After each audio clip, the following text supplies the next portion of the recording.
Fuckity fuck.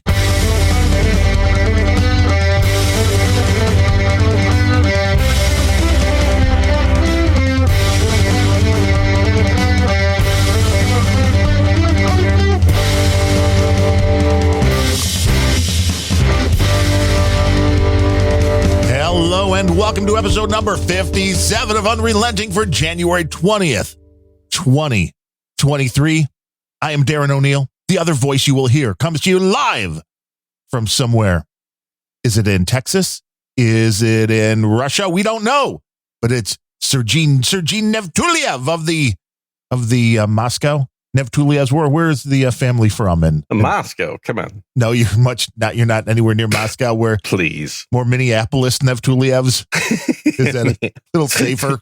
Yeah, exactly. Minneapolis of today. To be fair, Minneapolis of today might just be more red than Moscow is. I think it's always been. Yeah, I mean, it didn't seem that way back in the day, but I haven't been there in a while. I haven't been to Minneapolis since the Minnesota Twins played outside. I think that was the last time that it wasn't as red. It could be. Yeah. They've turned. A long time ago. You got lots of Somalis and now of course, there. By red, we mean blue, but yes. Yeah, well, same. Isn't blue the new red? We call it. That is, literally. It's funny that the red. You remember when they changed it. The red menace. But now that's the Republican color. I did an article on this. You write articles too? Yeah, amazing. And I tried. The color blue stood for Republicans and red for Democrats up until the 1992 elections. There was the switchover happened at that point? Yeah. I don't remember this. Mm-hmm. Was there a reason? How does everybody get together and go, we're going to do this? That should have been a good sign, right? Because they all got together and they all changed the color on the same year. Like, you want this color? Yeah, let's trade. They're like baseball cards. I think that was somebody had pointed out that, we just won over communism. The walls came down, right? The walls came down, right? And so they decided that let's give that color to the Republicans. Interesting. I always think a lot of this stuff is the Mandela effect. Yeah, it's not. If you're old enough and you've been around long enough to remember, you will see that there is no such thing as a Mandela effect. Our brains are just mush. No, they just actually change history. Well, they do. Well, this is also true, which makes it so much harder. So much harder to figure out what's going on. Go ahead and next time try doing a Google search or a YouTube search more accurately. ChatGPT? Do a ChatGPT? I don't know if it goes back that far, but definitely check for images or videos of the 1984 election, and you will see that Ronald Reagan was reported as blue states and Mondale as red states. That's bizarre. We just acknowledge, and it was that way for ever since the start of television, really. Right, which is like since the 50s. So that was, although now it's been about the same amount of time. Yep. So it's about time to switch back. Let's trade colors again. I don't know why. I tried listening to your millennial or Gen Z interview. How many seconds did you give it a try? 65 minutes, I think I made it in. 65 minutes. Huh? That's more than I would have expected you. He was too hard to listen to. Was it too cringe for you? It was just like, dude, you're such an idiot. Mm-hmm. Mm-hmm. And I'm sure he's not. I'm sure he's representative of he's fairly high IQ. But not very street smart, not very like. He's very typical of a kid that age. Honestly, I have to say, at any point in history. Oh, yeah. The majority of the population of 20-year-olds are extremely favorable and have been to socialist concepts, basically because they're used to having their mom do their laundry. I know, and when that changes, it's horrible. That is a horrible life and then event. That's when you want more of that. You're like, yes, give me socialism. I don't want to do my own laundry. Yeah, this does not seem like fun. Mm-hmm. I mean, I let my wife do the laundry a few times, then things started all turning out the same color. So Kind of like cooking. It was like, I worry about you sometimes. Just have to do that myself. So the sorry. Cooking, the laundry. God damn it, wife. You don't know what you're doing here. Go get a job and bring me some money. Well, she does. See, that's the beautiful part. Oh, yes. Amazing how that works. That's the different part. Well, someone's got to wear the pants in the family, I guess. Hey, I got plenty of shorts, man. Why would I want to wear pants? Exactly. Shorts are way more comfortable. Uh-huh. Yes. No question about it. No question about it. Anyway, so did you then happen to listen to my next episode by chance? No, I don't think it was up when I was listening to that. No, it wasn't up then. But it's been up for a week here. Wait, you're still releasing episodes with regularity at Surging Speaks? It's crazy. 3 podcasts and I'm still pumping them out. That's 10 hours a week. Is that all? Uh-huh. I can do 9 more. hours. It's really more like 9. But so the next one, I interviewed a 28-year-old. Oh, so you're getting older. So sooner or later, you'll get to people our age. I'll finally interview somebody like you, yeah. And the difference between... the 28-year-old was vastly different than the 20-year-old. See, that's interesting. Mm-hmm. Because that's not, I mean, you think about it and it's like, well, that's not that big of a time difference, but it's the difference between that 8 years is starting high school and exiting college, really. So that's a lot of time. Yep. It is a lot of time. And I actually had some people reply saying, yeah, that was a great episode. Well, after the last one, they were like, wow, at least this guy is somewhat. I guess. Well, and it's just the scary part is the 20-year-old, you're like, dude, you have so much to learn. And I know I was like that at 20. I have no doubt about it, that I was very secure in my, although I was the guy at 20 at DePaul University in beautiful Chirac wearing the T-shirt that had a drawing of Slick Willie Bill Clinton on the front. And the text on the front was, if Bill Clinton is the answer, and then the back, the text read, it must be a really stupid question. So I was already firmly in the conservative camp, even by the time I hit high school. So I never went through the liberal thing. So it's also very hard for me to understand. I know, I get it. I remember when the Gulf War started and I was wearing, in fact, I was actually selling T-shirts. Oh, but I can believe that. But I was wearing and selling T-shirts that said, make money, not war. Which is exactly how they make money. Which is pretty libertarian of me. Yes. Yes. But what that did is it got me hated by both sides. Right. Everybody's like, fuck you. Yeah. Oh, you don't love America? Fuck you. You're like, no, you're misunderstanding. I love it so much. I want to get as much money as I can because of America. I was like, make money. You're worse than the other guys. So yeah, I just couldn't win. Ended up just hanging out with the anarchists. Well, they are usually the most fun. Yeah, but I didn't do drugs, which makes it less fun. It's like, watching the anarchists usually are the ones that become anarchists because they enjoy doing drugs. They have a different view of reality because of such. Not necessarily better, not necessarily worse, but definitely different. Yeah. So, have you been paying attention to the drama happening on the right? Well, there's always drama happening on the right. Very particular drama happening on the right. Well, which one are we talking about? Who is going to be the face moving forward, or is this something different? We're talking about Steven Crowder. Oh, yeah, he's not. That's nothing to do with the right. That's just a. That is literally the two biggest conservative outlets in alternative media, dude. Well, the Blaze is big. Blaze is smaller than both of them, but I mean they're bigger than say us.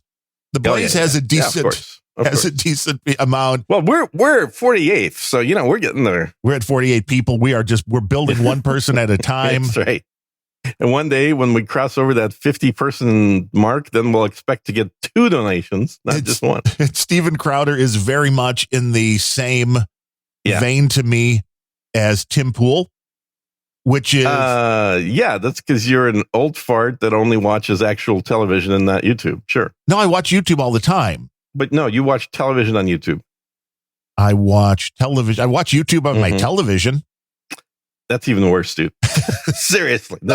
I sit down. You just made my point for me 2x. And I open up my Roku and I go to my YouTube app. And this is where I watch my YouTube is on my 60-inch TV. Yeah. You should be watching it on your phone, goddammit. No, I should be watching it on my Apple Watch. Yes. Oh, shit. I got to send you your watch, too. You do, and I bought one in the meantime. What? No. I did. No, you didn't. I did. I bought one yesterday. Why did I just charge and package your watch and haven't gotten around to sending it? Well, then I could take this one back if it doesn't do the same thing. But see, the beauty was I was having a little bit more of the AFib thing, so I wanted to be able to track this. Okay, which one did you get? It is the cheapest Series 8 one.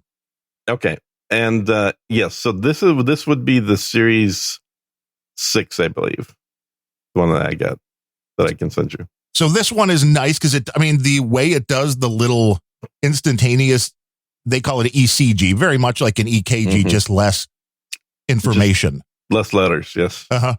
Same amount of letters, just different. So they don't get sued, yes. Well, it's I think it's an electrocardiogram. You see, that's the different thing. That's not the same thing as your doctor, no. No, it's totally, well, it's because it's less connections.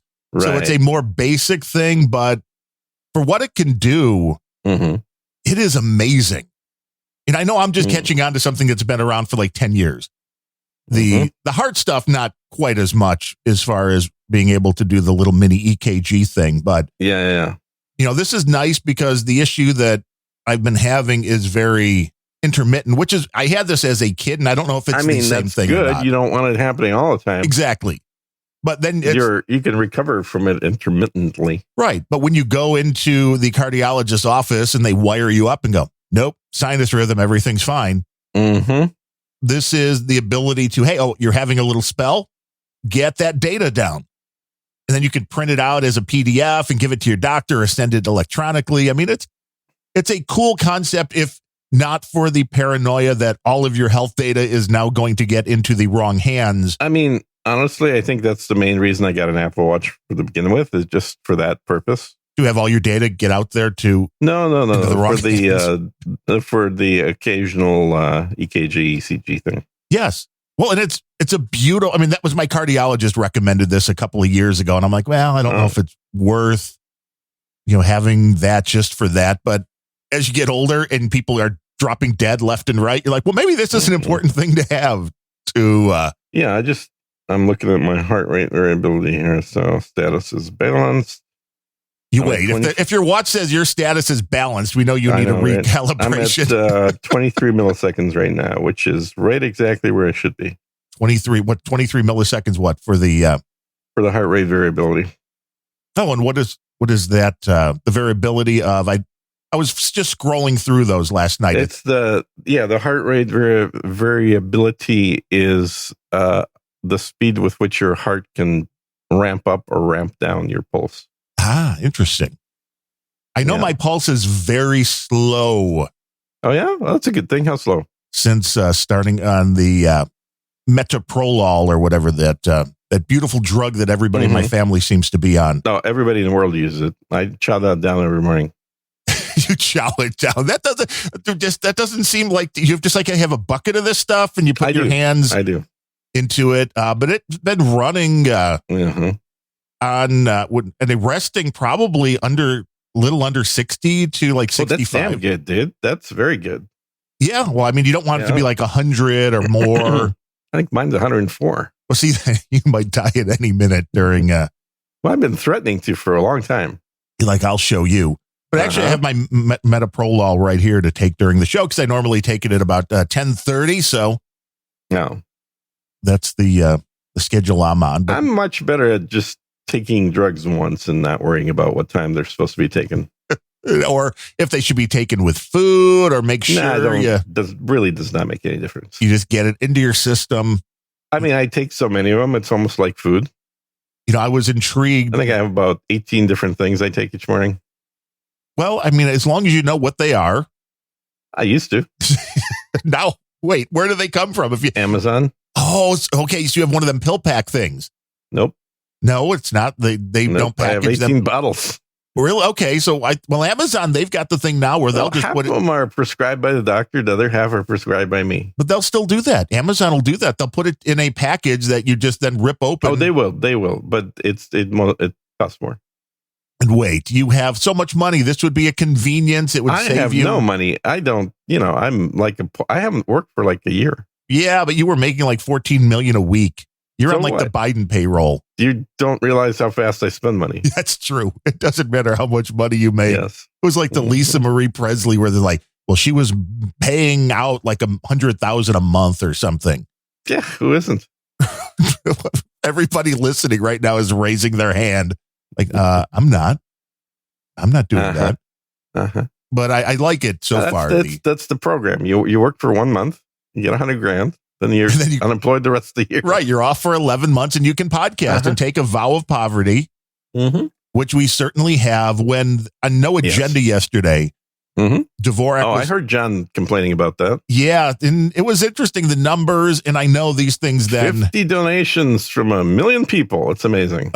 So you start doing the percentage. I'm like, if the fact that we get any donations whatsoever is like an act of God. Yeah. Well, we're just that good. I mean, we didn't today, so we're not that good today. Well, we're not that good today. I mean, but it's always about the last show. So really, we weren't that good last week. No, we had one boostergram last week, and that was it. But that was for the previous week. So everybody just. So I'm saying it's a delayed reaction. So jump in quickly on the boostergrams. They're always open. And you can support the show. So, or better yet, use PayPal. But anyway, just think of all the drugs Gene needs to buy. The Steven Crowder thing, is very, very interesting. It's and the reason I've never paid attention to him is the fact that I still see him more as a comedian than he is a comedian, and he was an actor, and he hasn't acted for a while. So I don't really want to get my news from him. But he is entertaining. He is entertaining, right? Yes. So he's witty, and I do appreciate the stuff he's done on location. Yes. Oh, like totally. Showing up in drag at South by to harass Cenk Uygur. Oh yeah, from the Young Turks, or who are like in their 50s, or they were young once at some point. And also, naming your group for a genocidal army is not probably the best thing either. Why not? It shows you have a sense of humor. Yeah, the Young Turks were literally the guys that were exterminating the Armenians. Yeah, but so were the Catholics were exterminating people. Everybody knows that about the Catholics. Not everybody knows that about the Turks. I suppose. Yeah, I mean, Catholic. They still hold the world record. Hey, you got to be number gave one. It a shot, but didn't quite get there. You got to be number one. So the drama, for those of you not in the loop. Yeah, I need the details. I saw there was like a $50 million deal. Yeah. Steven Crowder puts out a video and creates a website essentially to... Damn it, why is my doctor calling me? Uh-oh. Are you dead and you don't know? I'm going to ignore that call. Well, see, this is why your health is going downhill. Your doctor's calling. Talk to him. I'm like, I'm doing a podcast, man. Don't bother me. He's like, your Apple I'll be Watch. Alive when I let you know when I'm alive. You may not be. He's like, your Apple Watch is letting us know you should be dead right now. Right. Except I don't use an Apple Watch, but yes. You have a Gene watch. I have a Garmin watch. I do have a G watch. Yes. Ooh, interesting. Yeah. I upgraded. Programmed in Soviet Russia. Garmin? I hardly think so. They're a military contractor. This watch is so cool. Not only will it tell me how my heart rate variability and my blood oxygen content all through the night, it will actually talk to a laser rangefinder and tell me the correct angle and offset when shooting somebody. Interesting. That is a lot of good information. It's a very full-featured watch. Yes. When somebody breaks into your house in the middle of the night, the thing tells you where to point when you can't see. It has, it's got it adjusts based on barometric pressure and density of air, and do all the calculations and give me the right solution. A lot of people that don't know you were a sniper in the Soviet Army back in the 80s. Well, I mean, I wouldn't necessarily put it that way. How would you put it? I probably wouldn't, but I do like the long range shooting. Anyway, So Steven Crowder, for the third time, he put out a video that had a contract that he had blacked out the identifying parts in. And he basically, for about half an hour, railed on this particular contract, and then in general, talking about how nobody should be signing contracts like this, and that the conservative media out there, that exists, including like Glenn Beck and the Blaze, Ben the Daily Shapiro's Caller, outfit, right? That he referred to them as Big Con. Now that's a play on words, of course, because conservative they're or con big man. Conservative media versus independent media, but also making fun of them as like it's all a con. Right? They're in cahoots with big tech, and he literally said, "Yeah, big con is in cahoots with big tech." And as proof of this, he pointed to his contract example the one that he was referring to that had, which was allegedly his, or was this it was just his. He said, yeah, he'd been talking to a few companies. This was one of those. He didn't name who it was, but in that contract, it says for missing one daily show, the penalty was $100,000. So this was a contract that he was saying that he had signed, or he didn't sign? No, that he didn't sign because it's a horrible contract, right? You miss one episode, 100,000. That's the penalty for missing one episode. Yeah, or for like missing the year, like once a year documentary thing that or something. What kind of show? A yearly show, like a wrap. $250,000. I'm glad I don't have this contract. Pointing out to this as no, you would love to have this contract. Pointing out to this as these horrible things, and in the comment section, it was a bunch of these idiots that watch Crowder, and it's mostly idiots watching him, in my opinion, that were all gung ho about this. Yeah, fuck them. This is bullshit. And I'm the only one that's leaving comments like, hold on, guys. Now, if this contract is for $100,000, I'm right there with you. But if this contract, which it most likely is for $50 million, that's a very generous amount of money.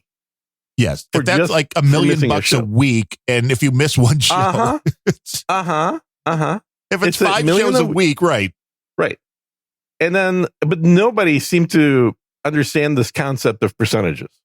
Everybody's looking at the raw numbers, and of course, Crowder, well, they don't, not an idiot. He only shows one side of the raw numbers, so you can't even calculate the percentage. Right. So this happens. 24 hours later, during the middle of Timcast, which, of course, as everybody knows, I watch religiously. You do. There's a person that posts a comment in the comment section and says, hey, Jeremy just put out his rebuttal video. So, of course, everybody had to drop what they're doing and go load up Jeremy's video. Who is Jeremy? I don't know who this person is. He's the CEO of Ben's company. Okay. So, basically Ben's partner. He's the business guy. Ben, Daily Caller. So, or not the Daily Caller. The Daily Wire. Daily Wire, right. Yeah, all these dailies. Ben is the face guy. He's in front of the camera. This guy is the business side guy. And he's also the guy that did the hilarious ad for Jeremy's Razors. That's their product that competes with Harry's Razors. I have not seen it. You haven't seen it? No. Oh, you got to watch the ad. I think somebody sent it to me once. You probably did. It is hilarious. It's so over the top, and it's shot in the style of Harry's Razors ads. Do you remember what the style that is? Kind of, yes. Guy walks out, and as he's talking to the camera and walking, people are giving him shit, or he's like changing clothes, and it's a very distinct style. And so this is a total parody, but it's a real product. They actually created a razor company. Diversification is a good thing. So he puts out a 45-minute video saying, look, Steven Crowder decided to bring this contract up. And if anybody's wondering, and then there were people trying to defend us saying, this can't possibly be the Daily Wire's contract. So I just wanted to clear the waters here. Yes, this is indeed our contract. So now that it's out, let's go through it line by line, and I can explain to you the rationale. So he went through it very well, I would say. Talked about every single line in the contract, every clause, every statement in there, why it is the way it is. And also that, hey, this, by the way, is also not a contract. This is a term sheet. A term sheet is essentially a proposal, and you send that out before you start doing contract negotiations so that the other party knows kind of where your head's at, right? If you're in the right basics. ballpark. Right. And then they would sign that and say, okay, let's start the contract negotiations.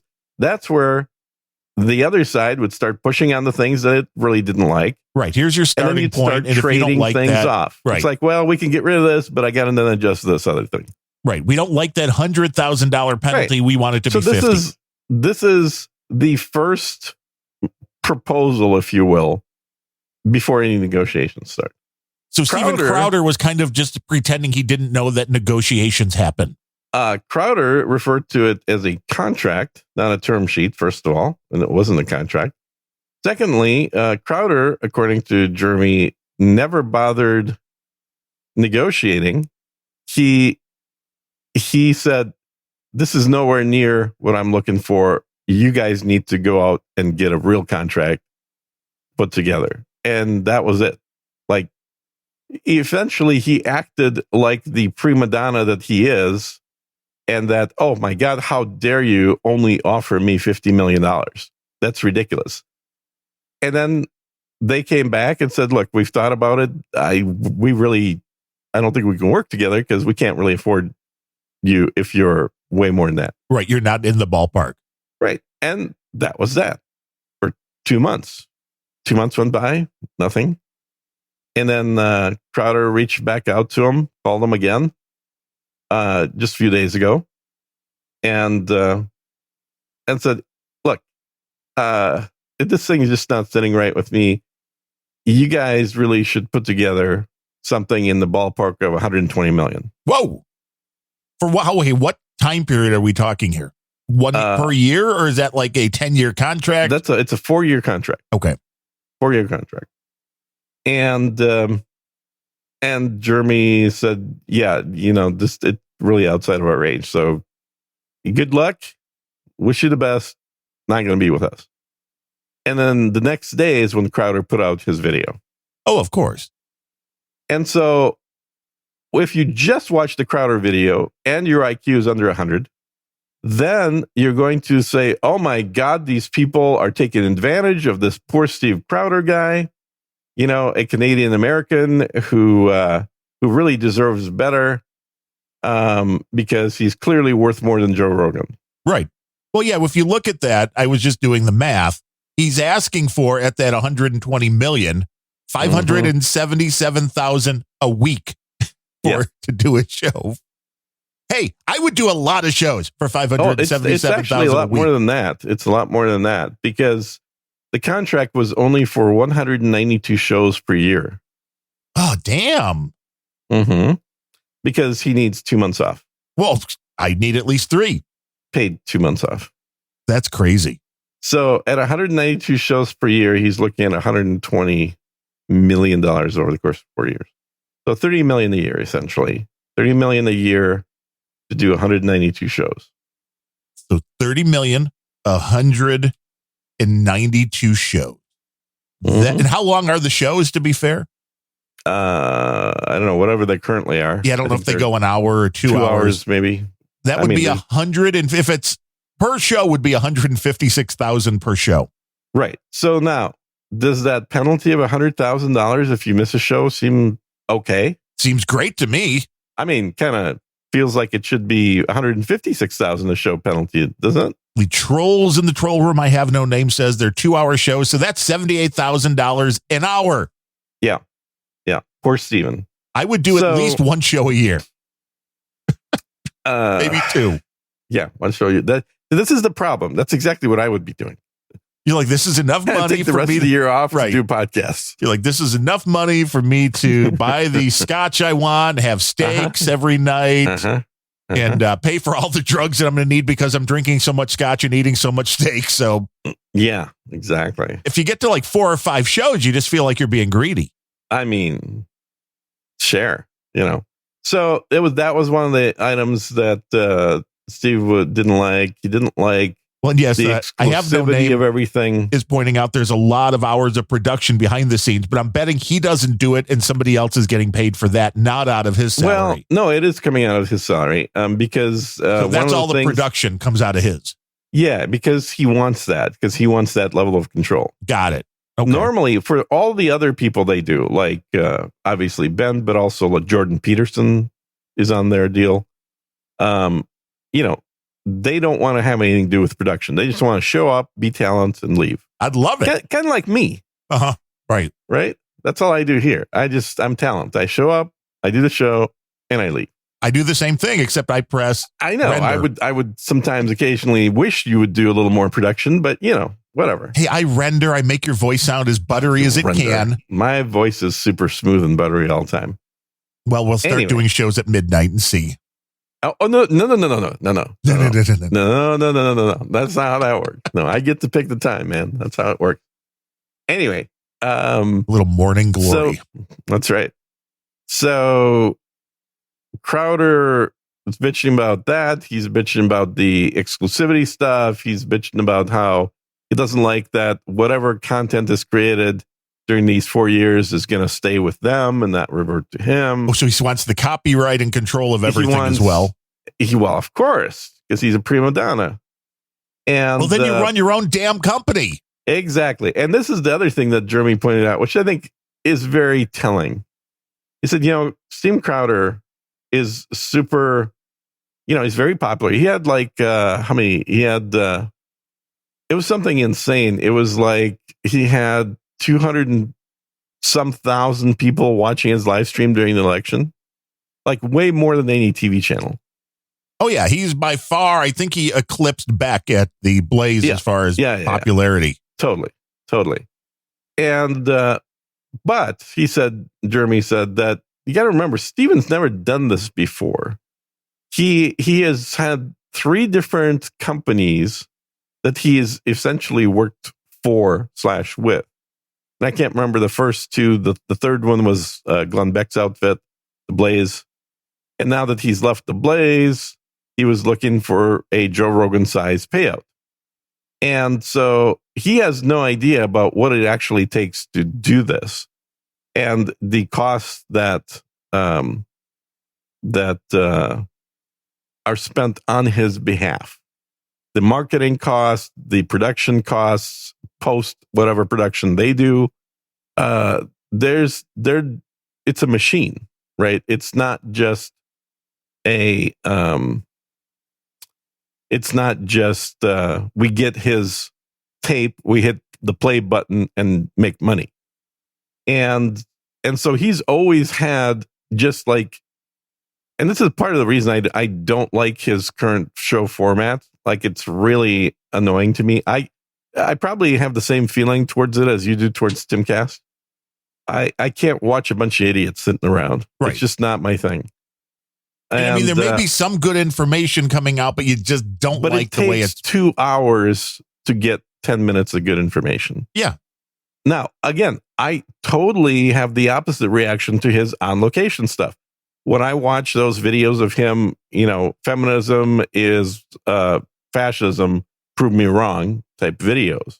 Those are great. He does a very good job of those. He's got all the binders. He's prepared.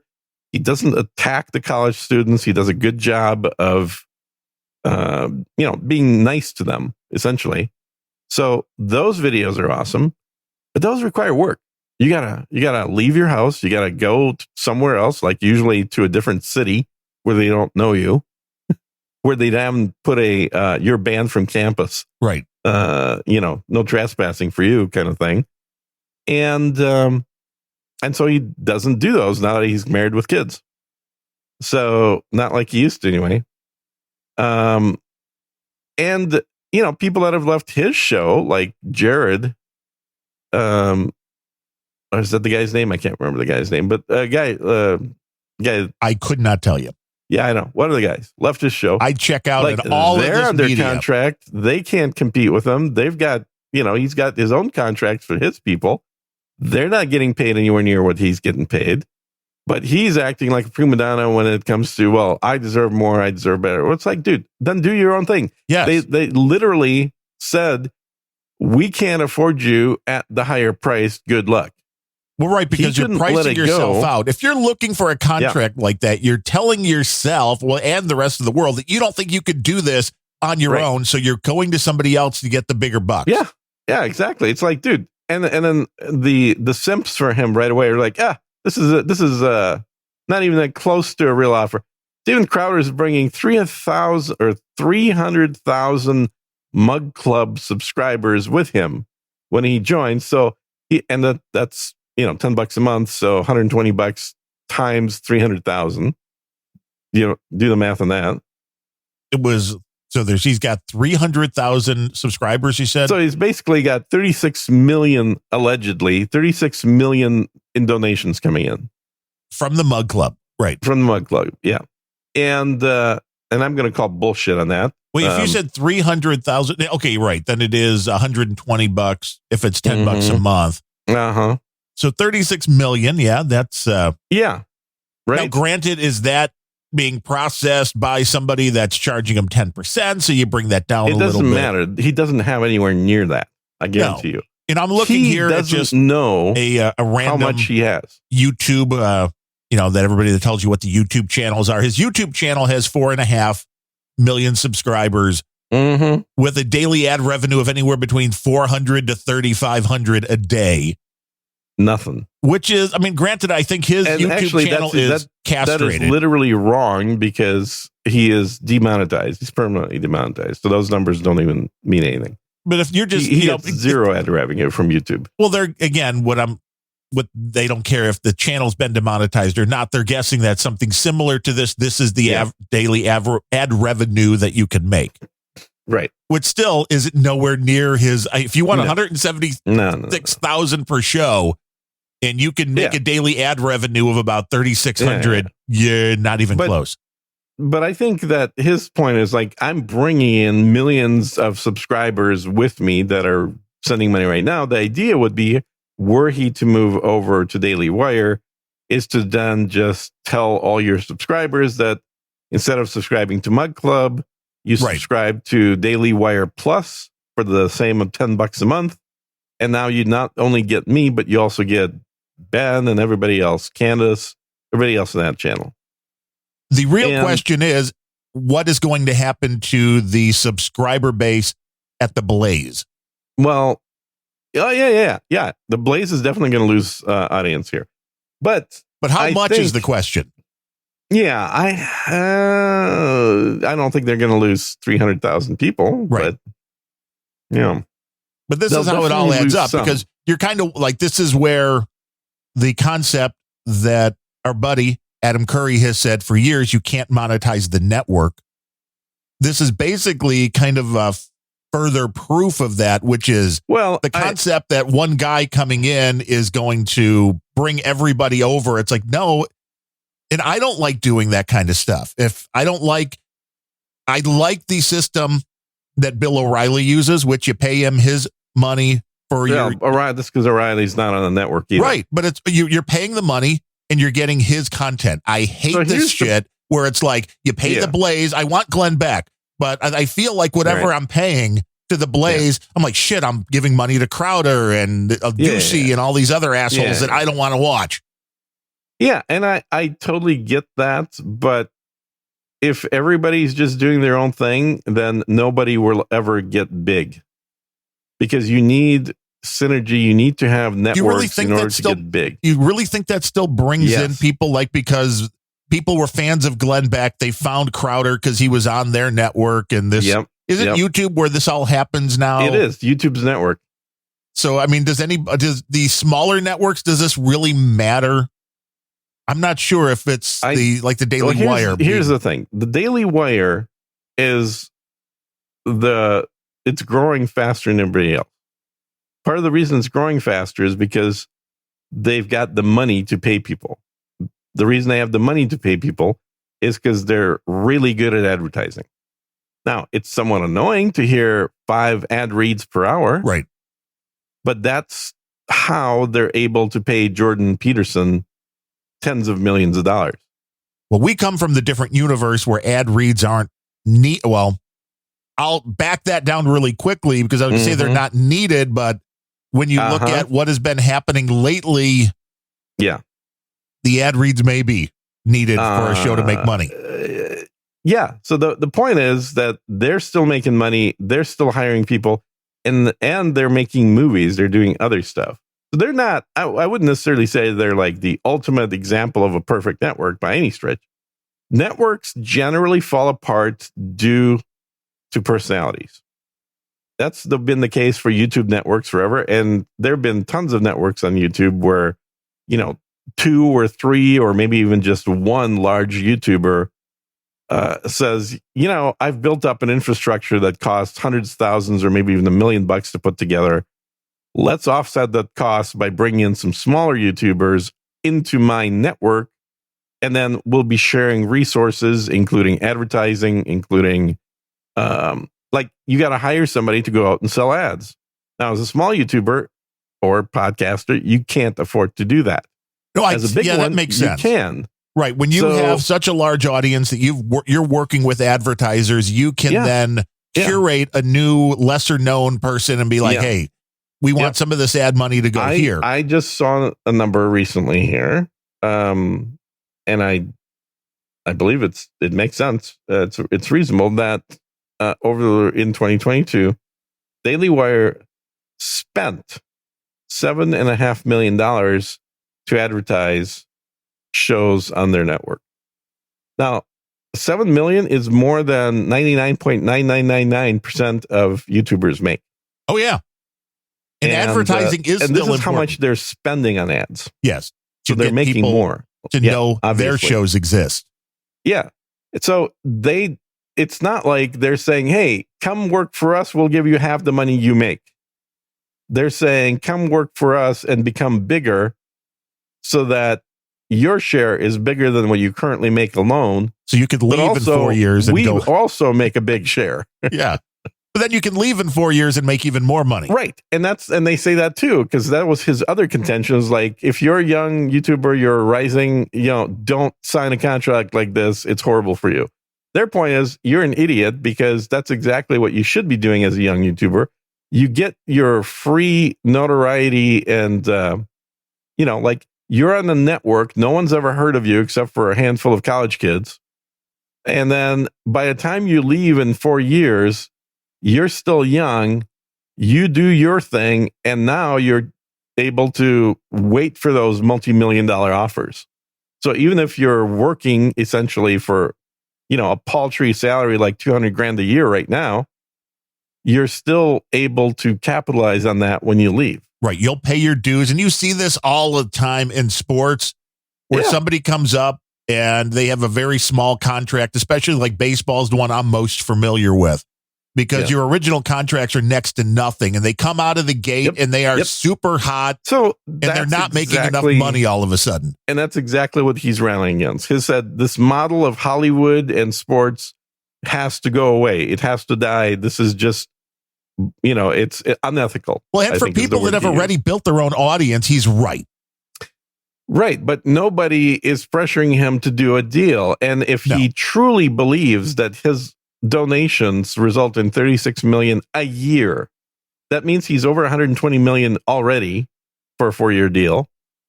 And that he'd be an idiot. Let me rephrase that. He'd be a complete idiot to try and apply to be somewhere as an employee or contractor or profit sharing model when he oughta just build his own thing because he has the money. Well, unless these are two things. He'll fail at it. Well, or unless these two things can exist side by side. If they can coexist where you're can't. Okay, no. Anytime you join a network, that's like saying, hey, I want to play baseball professionally, but I also want to retain the right to play baseball in the Mexican League at the same time. Right, but there have been baseball players. I mean, very few, but Bo Jackson played football and baseball, so you extra monetize.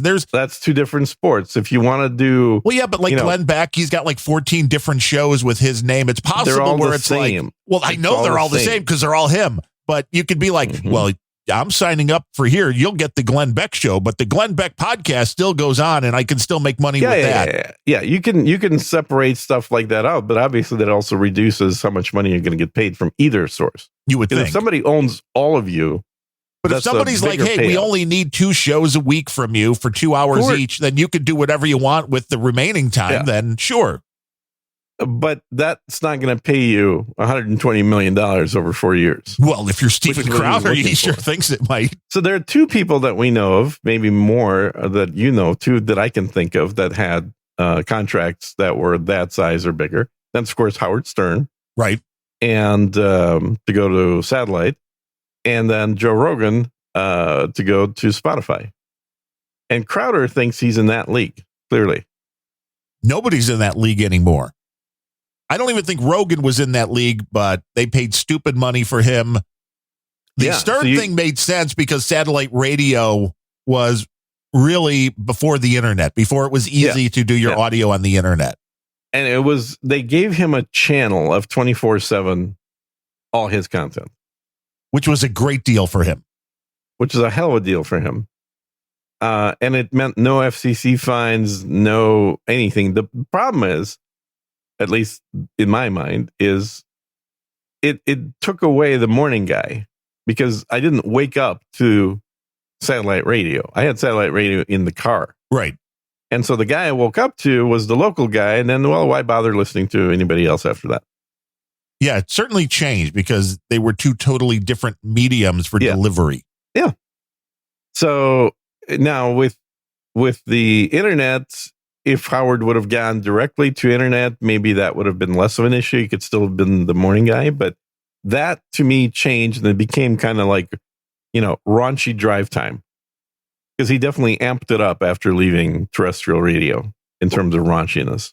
There's a lot more orgasms happening. And I would say that a lot of people would make the case that the show became a lower quality because half the fun was seeing what you could get away with.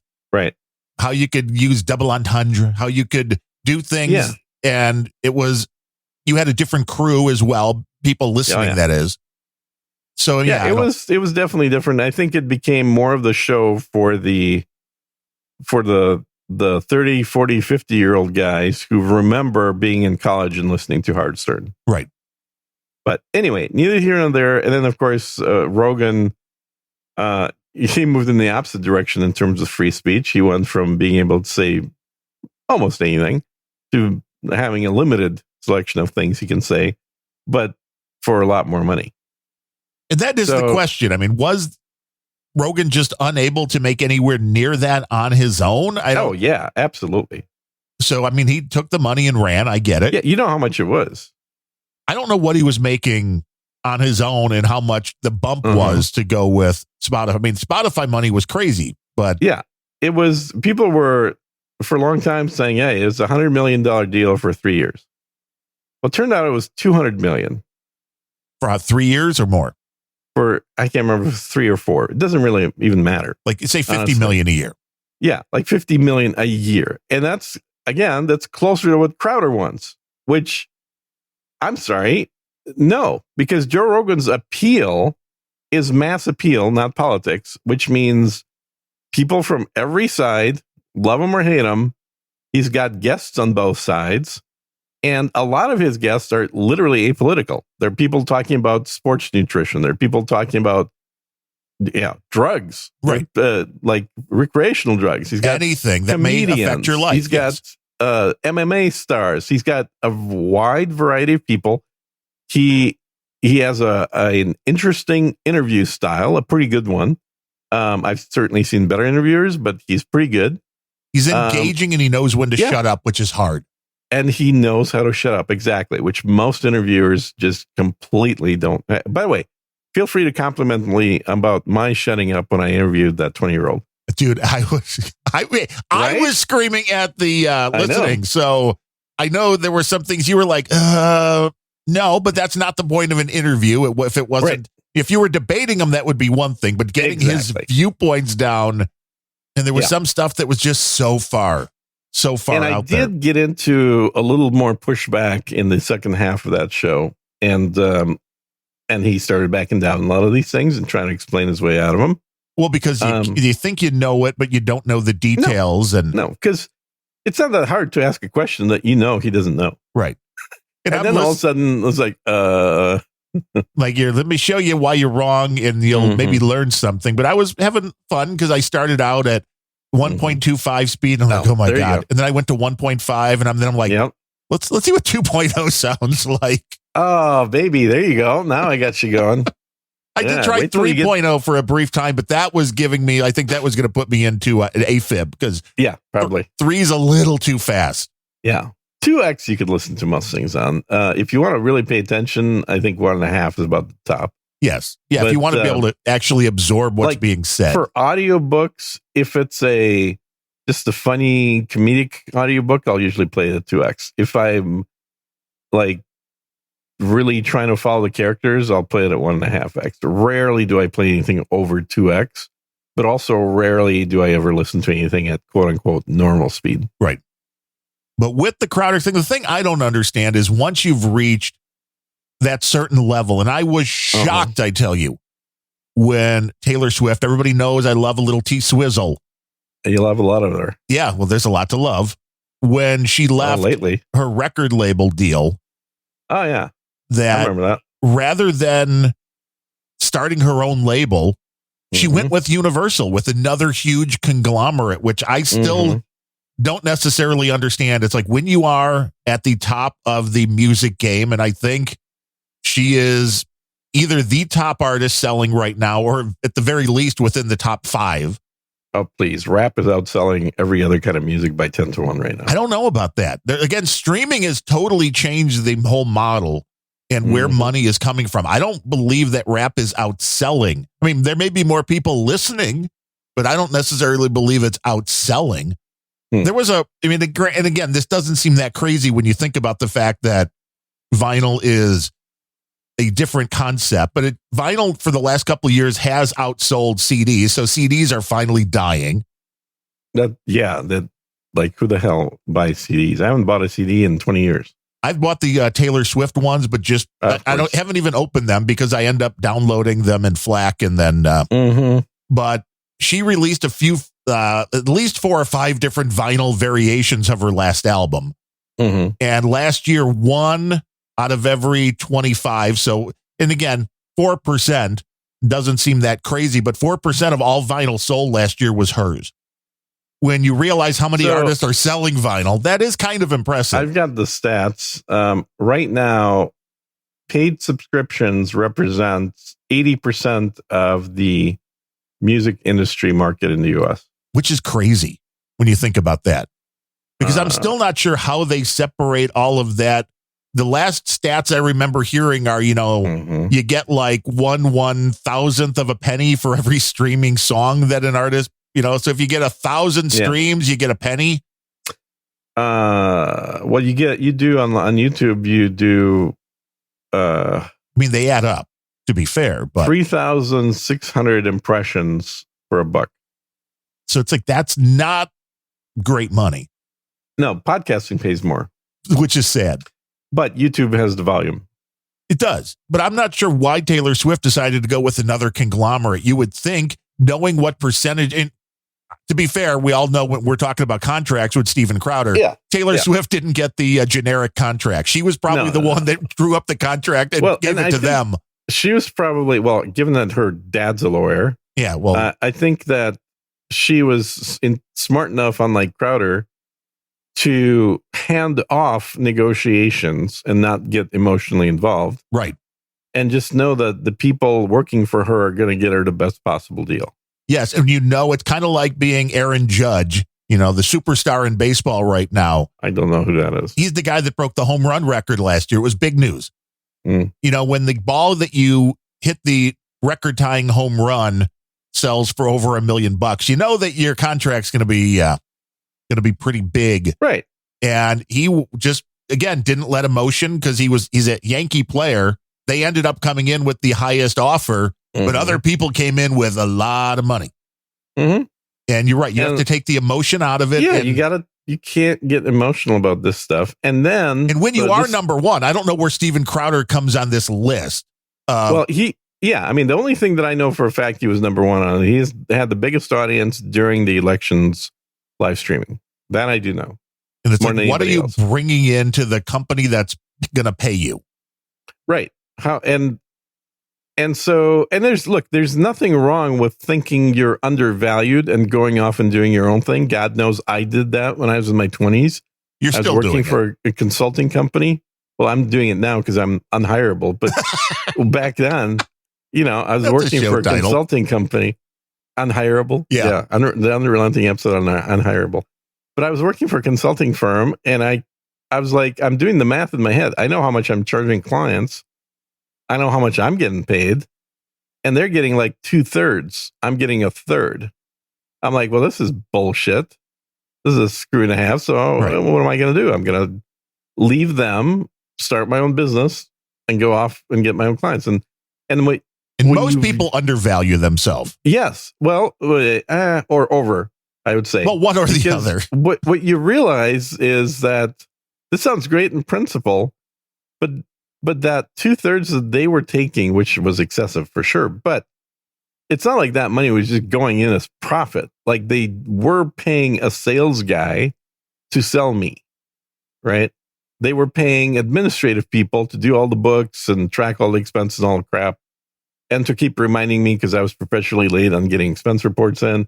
Like there are other people that were getting paid off the money that I was billing, because if they weren't around, I probably wouldn't be working for the whole year. I'd be working for a month a year. Right.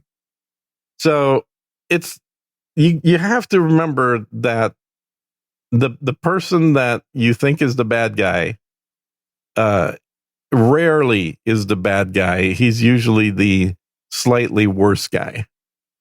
So let me finish the story up. So this all happens.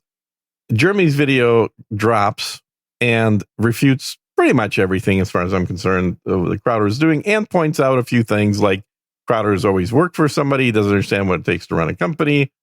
And it said 50 million, which, they said, look, this was our initial proposal. We were open to negotiation if you wanted to push up, but he didn't bother wanting to negotiate. He just said, this is insulting to me. Come back with something when you're serious. So they came back with basically, we're not going to do this. They're like, no, thank you. And then that pissed him off further, because clearly nobody came back to him with an offer that was acceptable to him. And so that came out. And it just so happens that Candace Owens, who works for the Blaze, was scheduled to be on Tim Pool yesterday. And so Candace has a mouth on her. And boy, was she opinionated.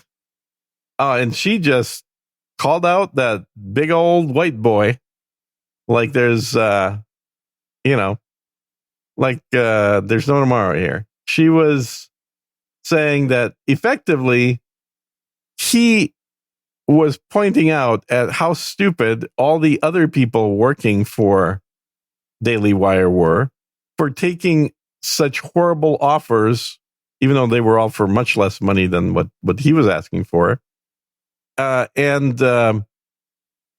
Essentially just painting everything associated with Daily Wire with a very negative brush. So she called out a few other things about him. And she said, I know a lot more about him and how he treats his employees. And so that there's more drama developing. And now Crowder's supposed to be on Tim Pool's show tomorrow or Monday. He's supposed to be on Tim Pool's show on Monday. And now the bets are starting to come in on whether he's going to be there or not, if he's going to cancel. Nice. Because he can't handle the heat. Because he has definitely brought a lot of heat on himself at this point. He's got multiple people. I wouldn't be surprised if Jordan Peterson weighs in on this and points out to about what a what do you call it? goddamn, what's the word? The person who thinks they're the best. A narcissist? Narcissist. Yeah. Start talking about what are the traits of a narcissistic complex. And then using Crowder as an example. Well, one I can say... I think he's definitely generating a lot of buzz, at least to the people that are inside politics. And normal people don't give a shit. All press is good press. Yeah. But maybe I think he's also burning some bridges. Well, because I don't see the next big company wanting to have a prima donna like him working for them. It's hard to find. He's going to leave no choice but to just do it himself. Which is maybe where he should have been. But it's hard to find somebody that is a better debater right now than Candace Owens. She is vicious. She's not. I don't think she's a very good debater. I think she's too emotional to be a good debater. Well, but this is what the I public say that wants. As somebody who was a master debater, but because they want the emotional. That's how you get people on your side, is using emotion. So that's how you do it. But I was looking at the wiki page here on Crowder. I didn't know he started at age 12 as a voice actor. Yeah. Playing Ellen the Brain Powers on the children's show Arthur. My nephew watched that all the time. He was he's like, no, he's an actor. But this is, I think, part of why he's so pissed off, because his whole life, from 12 to 45 or whatever the hell he is right now, he's always been under contract. That would make sense. And somebody's always owned everything he's done and then paid him for it, rather than him owning his own stuff. So it was Fox News and then Breitbart, and then he wound up with Beck. Yeah. Yeah. And in fact, the way that that Jeremy described it is he's always had a billionaire-owned company that he's worked for. And I think he's just used to having that unlimited budget that you could go cry to daddy for and say, oh, but look at all the stuff I'm doing. I really deserve more. It's an actor attitude, and ironically, maybe not so ironically, this is what like Crowder is acting like the typical prima donna talent, but he's also trying to say that we need to stop doing contracts like everyone's an actor. There's a lot of baggage he's carrying with this, a lot of baggage. Well, I've heard this with people following sports for the longest time is, hey, you know what? You should get paid based on how you do each year, not sign the big contracts. But that's just not how it works. Because nobody would sign up for that, meaning, well, if I break my legs 2 weeks into the season, sliding into home, well, then I get zero. Right. So that's exactly right. But that's so the example that Jeremy used was when Crowder didn't like some of these clauses is Jeremy said, so if you do your show and we sell ads on it and we make $2, you get $1 and we get $1. And if all of a sudden you get a ban on YouTube, it makes zero. And we can't sell ads if you're not on YouTube, then the way their contract's written is the payout to him would go down by 50%. So then he gets, in that scenario, that's where they're making a lot of their money is by posting the content on YouTube. Well, at all sorts. I mean, it's everything. Spotify, YouTube, you name it. They're in charge of all the advertising in all platforms. And so if he can't do something on YouTube, then his payout gets reduced. But after a 90-day kick-in clause. So like if he gets banned for a week, it doesn't affect his salary at all. If he gets banned for a month, it doesn't even affect his salary. He'd have to be long-term banned or perma-banned. Oh, you love a good perma-banning. Well, I was banned on all the platforms. Nobody likes me, including No Agenda Chat. The troll room. Yeah, that's what you refer to it as. But on there, his answer was like, well, no, you should take the whole loss. So I should keep getting paid the same salary no matter what. And then, because you're the one that should be taking the risk. Right. I'm going to say something that's going to get me banned, but it should cost you money, not me. And more importantly, I'll say something that gets me banned, but I shouldn't have any effect on it. Like there should be zero impact to me because of that, which obviously Jeremy thought was ridiculous, which it is. Oh, yeah. And our only executive producer. And then when Tim was watching it, he's like, well, hold up. Well, he's still going to get half a salary, though. Hold on. Why? If I was writing the contract, you wouldn't get anything. Right. So Tim is very much seeing the light, which is good. Because the one thing that I've noticed in all these big YouTubers, and by big, I mean over 1 million subs per YouTube channel that are talking about this topic, almost all of them don't know dick about business. Right. Like they've figured out how to get an audience. That's their skill. That's what they know how to do now, is get an audience.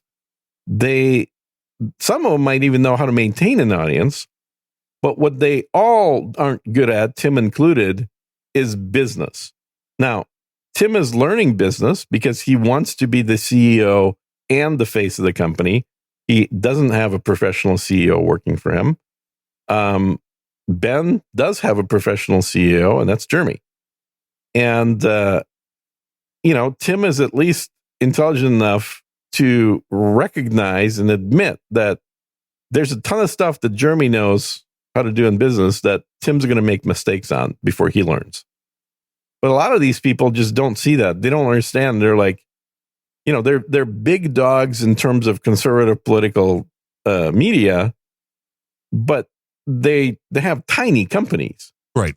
Like Tim Pool right now, his company makes $10 million a year. And that kind of came out. And that's the other beauty of this. We saw the contract, we saw the offer, and then everybody else starts talking about what they're making. So now we're finding out all kinds of things that no one's ever shared, including, like, everyone's always guessed, well, how much is Tim making? Is he making $25 million a year? Is he making $5 million a year? Well, now he's basically said he's making just under $10 million. Right, which has always been the beauty of the value for value model on No Agenda, which is anything that was over a $50 donation was disclosed right there on the show. Yeah, so people started doing math back about 10 years ago, 12 years ago. I'm sure you remember this. And then started saying, well, this is bullshit. We just realized that all these $50 donations are adding up to Adam, getting a shit ton of money. Right, you got too much money now. And he's begging for money. And it's like people started getting pissed off, or at least a subsection of them, right? I don't know how many. But I remember this, and I remember Adam being very unhappy about it when I was talking to him. That you got this whole group were fans, supposedly, right? That once they did the math into how much money is coming in, which is not that hard to do if you're listening publicly, they completely turned and got super pissed off because they were like, well, this is like a rich dude begging for money. This is bullshit. Because they were seeing him. I think, and this is something that a lot of people do, especially if you're good at your job, is they see you as their buddy, as their neighbor, as the guy that's in the same exact situation as you. No entertainer is in that situation. No. Nobody. And the people you're listening to right now are way less fortunate than you. That's the problem. I'm super poor. Yeah, I haven't worked for ages. It's like... people don't realize how little actual talent it takes to record a podcast. Maybe they do. Well, and people don't realize on the other side of that there is time and effort put into shows like No Agenda. This show, we're very clear. This is you and I. Like, if we were going to just call each other on the phone every Friday morning and talk for a couple hours, that's what this would be. Well, and then sometimes we do that because, you have a hard AFib and then we end up just talking on the phone and don't record a show. And that's usually the best content ever. But, No Agenda, they actually do research. They gather clips from a variety of places. So you have to listen to the clips. You have to know. There is show prep. There's work. Absolutely, there's work to be done. Although, to be fair, a good chunk of that happens with submissions. So I think in the early days, they had to do a lot more actual... looking for, like, Adam listened to 5 hours of C-SPAN every single day to get the clips for the show. Now I think it's more like you get a whole bunch, however many clips, and then he has to listen through the clips that were sent in to see which one of those, great when if any of them are usable. Like Neil Jones, the clip custodian, sending in a lot of good stuff. Yeah. No, all that stuff helps, but it doesn't completely remove the time. It's not like Adam works for 6 hours a week. No, he works way more than that. Yeah, and He's the hardest working podcaster out there. And this is part of the problem with trying to schedule time to go out and spend the day together or something. It's like, well, it's between shows, and he's got to have, time to do the work. He literally, if you look at all the shows he does, and the fact that for a good chunk of those, not all of them, but a good chunk of them, he's also the producer. And he's the one recording it, and he's the one uploading it. Well, that's what I mean. That's literally what I mean. So it's a full-time job. I mean, he does work 40 hours a week. Now, can be a little bit more flexible, and those hours aren't necessarily happening 9 to 5. But this is not like a part-time little hobby thing. No. So anyway. So what is the amount? I'm curious with the average person. What is the amount that all of a sudden the show you're listening to, you go from, I really like these guys. I want to donate. What is the amount where you're like, well, fuck, those guys are making way too much. I'm not giving them money. I think it's about double of that person's salary. So it's different for everybody, but I think it's right around double. So if let's say you're making $100,000, you're reasonably comfortable in today's environment, although you can't afford to buy eggs because eggs are like $5 an egg now. I know, but it's sad. It's like $8 for 2 dozen here. It's so ridiculous. Eggs were, for the majority of my life, eggs were under 25 cents per dozen. Cheap, good way to get protein. Mm-hmm. Can cook them in a variety of different exciting ways. Absolutely. Make mayonnaise out of them. True. With your homemade vinegar made from John's book. I'm still waiting on that one. Didn't you get a copy of it? An autographed copy? Oh, no. Was I supposed to have to get on that list? I guess. The vinegar list. The vinegar book list. But yeah, I think it's probably right around 2x. And then you got somebody that, you're supporting on YouTube or podcast or something else, and you like what they're doing. And then when you realize that, like, they're getting $200,000 sitting around playing video games on Twitch, and you're getting $100,000 working 40 hours a week in an office and watching them for a few hours a day, you're like, well, they already have a much easier life than you because they're doing something you enjoy doing because you're watching them. Right. So yeah, I'm going to just cancel that donation, I think. So I think it's an interesting question. I'm guessing it's about 2x. I think most people are fine with somebody making a little bit more than them, but I think a lot of people would be prone to now. Okay, there is a subset of people, not a majority by any stretch, that enjoy what's referred to as FinDom, financial domination. And this includes everybody from guys that spend half or more of their salary on OnlyFans to Democrats who spend all of our money on Ukraine. One of the funniest cartoons that I saw, and I reposted it on the social recently, was a character standing holding up a Ukrainian flag, and then across from him were characters standing with like the gay flag, the rainbow flag, the trans flag, and then there's one other flag. I can't remember what it was.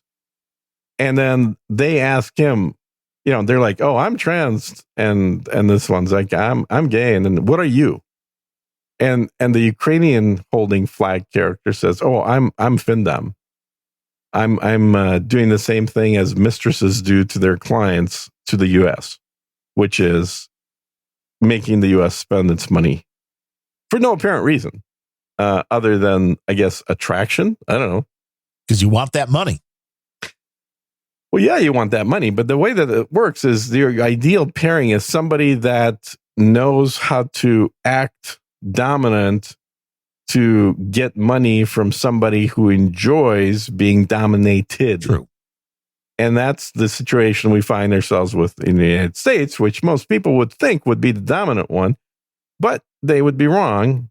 And it's the same thing for the actual, not television, mistresses out there. Like the majority of the men that want to be dominated are making very good money, over $200,000 a year typically, and they are in positions where they are managing, tens or hundreds of people, or they're company owners, and small businesses or whatever. It's rare that you have an average Joe with a normal job making $100,000 a year that is looking to find a dominatrix. It's more like on that movie on pay for Billions. Well, that could be a part of it, but again, that's the kind of the whole point of, like, unlike women that are masochists that are looking for male masters, the men looking for female mistresses typically are going to be providing those with lots and lots of their money. The women looking to get dominated are not going to be providing their salaries right to their masters. That's not there might be some percentage of them that do, but I highly doubt it. It's not a typical scenario. The domination from females dominating males is very often, or at least includes as a part of that domination, financial domination, which is your money is now my money, and I will dole out to you the money that I allow you to spend, whereas the rest of that money I'm in charge of to take. So it's a different type of experience, and that makes sense because historically men were the ones providing the money, and women are the ones providing the sex. But it is an interesting thing going back to like the podcasting, which is, do I want to support the show because I think they're too popular? And you look at somebody like Taylor Swift, it's like, well, people just keep putting money into the merchandise and buying the music. Yeah.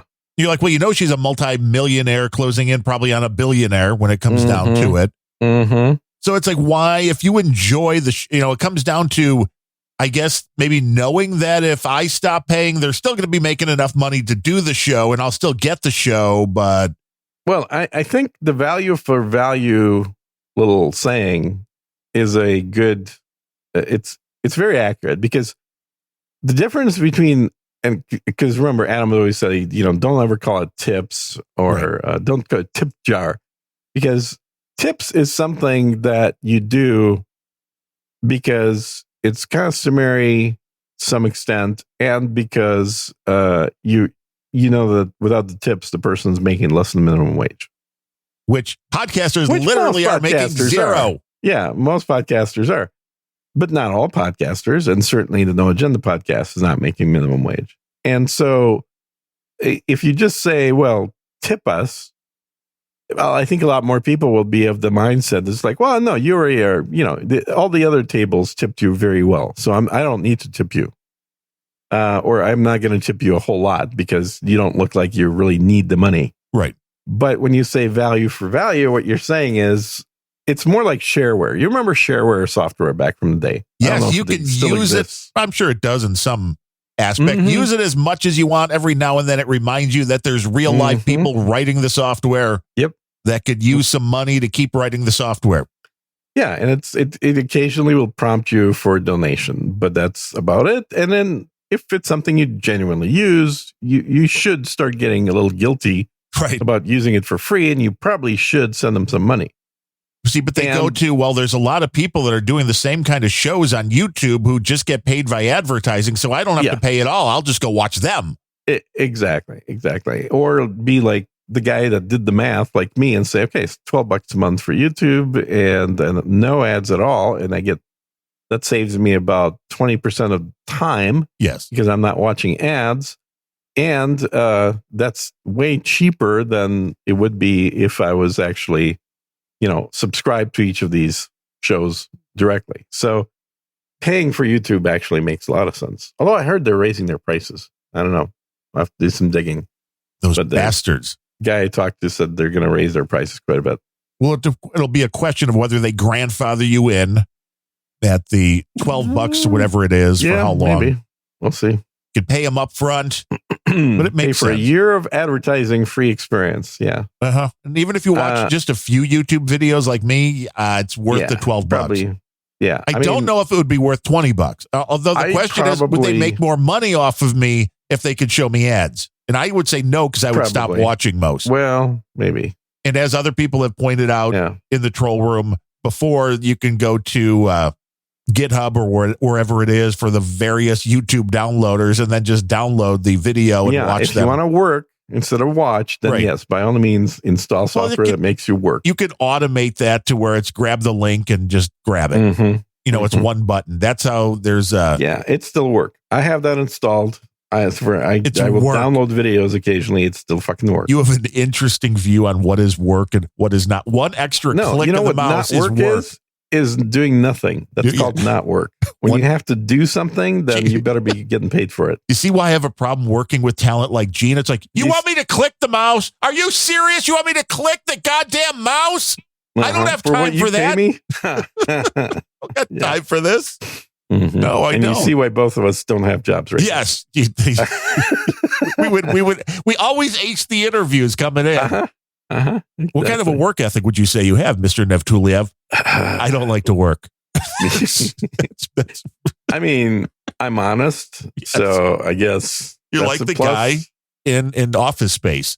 I'm totally like the guy in Office Space, just not the guy you're thinking of.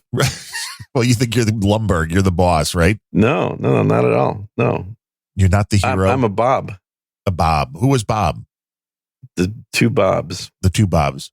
Oh, they came in to do the interview. Mm-hmm. Yeah. That's literally what I've done for like 30 years. So you've been scamming people thinking that you know what you're doing for 30 years. I do know what I'm doing. Gene is Milton, says Pfeiffer. Milton was the best character. Where's my He was a great character. And that guy lost a lot of weight. He really now? Because he was great in news radio. Jimmy James. No, he's lost. He looks like he's about 170 pounds. Nice. Yeah. Hope he's healthy. Good for him. Yeah. But since you brought up the pride thing, what do you think of the Russian Ivan Provorov of the Philadelphia Flyers not wanting to dare go out and skate during the gay pride thing? Did you see this story? I did not see this story. Fill me in. Yeah, well, the Philadelphia Flyers had a gay pride night, and as part of that, they wore special jerseys. Why would they have a gay pride night? I don't know. Is there a lot of gay people on their team? I don't think so. Because they want to be inclusive. This is all these teams do it. I think everybody in Major League Baseball, this I believe was up to last year. I don't know if they ever did one.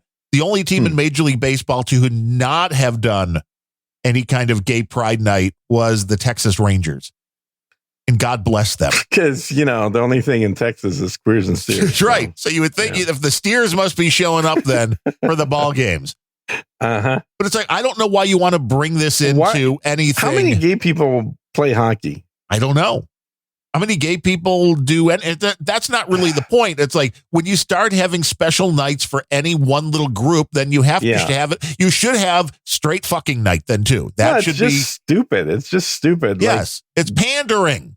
It is pandering. And I'd love to see in the contract for these athletes where it says you must participate in all special interest uniform events or we're going to dock you. Well, they backed him for not doing it. The team is okay, but of course it was the rest of the universe, people on Twitter coming out with some very hateful comments. But being a Russian Orthodox religion person, he said that he would just rather not wear that jersey. And it was only worn for the pre-skate warm-ups. I guess they had special jerseys and the sticks were wrapped with like rainbow tape or something. And he was like, that's just stupid. Yeah, I would agree. But he's like, I have no problem with somebody who is gay wanting to wrap their stick with rainbow tape. Who gives a shit? I don't care. Yes, we have to make the whole team force other people to do shit like that. That's just stupid. Yeah. Well, because again, the whole thing about being whatever you want to be is freedom of expression. And you're like, well, we want to be free to express that we're gay, but... So we're going to force you all to be gay. Yes, we're going to force you to support us. I mean, that is the ultimate sort of end game here. Yes. Oh, it totally is. Is that if you aren't having gay sex, well, you're clearly... homophobic. Yes. Exactly. Yeah. Uh-huh. If you are not actively participating, you are a hater. Yeah, it's the whole thing with the trans women saying, "Oh, the anti-trans homophobic people out there, men out there, aren't willing to date me just because I'm not, because I'm a trans woman. Right. And it's like, they're not willing to suck cock. Yeah, that's probably true. Surprise. Shocker. They're not gay. You want to date guys when you're dressed as a woman? Maybe go to a gay bar. But this is the hilarity of this stuff. The gay guys don't really want to have somebody who's dressed as a woman. The people that have spent the most time fighting for their ability to live their life the way they want to, then quickly come down on anybody who doesn't support them. It's like, do you not see the hypocrisy there? They do not. And it's like the guy wasn't trying to stop Gay Pride Night. He didn't make comments saying he thought Gay Pride Night was bad, or he didn't make any statements that he didn't like gay folk. He just said, my religious beliefs prevent me from taking part in this particular event. And of course, that's hateful. Anyway, religion aside, he shouldn't have to. No, but especially with religion, there is a war on religion. And of course, the assholes on YouTube, the usual liberal types, don't hide behind religion. It's like, fuck you. People have different beliefs than you, and it's not hiding behind agree something. To some extent with that sentiment. This is why I said it doesn't, like, shouldn't have anything to do with it. He just shouldn't have to do it, period. That's his view because of that. He shouldn't have to give a reason why either. He shouldn't have to give a reason. Exactly. That's the point. It shouldn't be like, well, because of my religion, but other's they're just going to be like, well, then you're homophobic. I would love to have gay sex other than the fact that my religion forbids it. Right. So I would love to be a part of what you got going on. Yeah. But no. Now, as often happens in cases like this, and I have no idea, I didn't look up the stats of Mr. Ivan Provorov and how good of a player he is or not with the Philadelphia Flyers. But immediately after this story broke on the NHL website, the Flyers website, everywhere you could buy jerseys, his jersey sold out. Yeah, the number 9s. Yeah, so there's a lot of people all of a sudden who are buying Ivan Provorov jerseys. Who's never heard of him. Yeah, because they're like, I support this guy for standing up and saying, I'm not going to be one of the sheeple who just goes, okay, I have to be in a gay pride event. Yes. It's like, stop forcing people, again, it's the hypocrisy of the... It is. It's that whole, like, forced nature of it and the shaming of people who don't want to participate in what is a very small minority activity. Yes, the memes went immediately to the Seinfeld episode where Kramer would not wear the ribbon for the AIDS walk. That's exactly it. And what's wrong with that? It's exactly it. Well, Kramer got his ass kicked by doing an AIDS walk because he wouldn't wear the ribbon. So not going out and skating was paramount to, I guess, I won't wear your ribbon.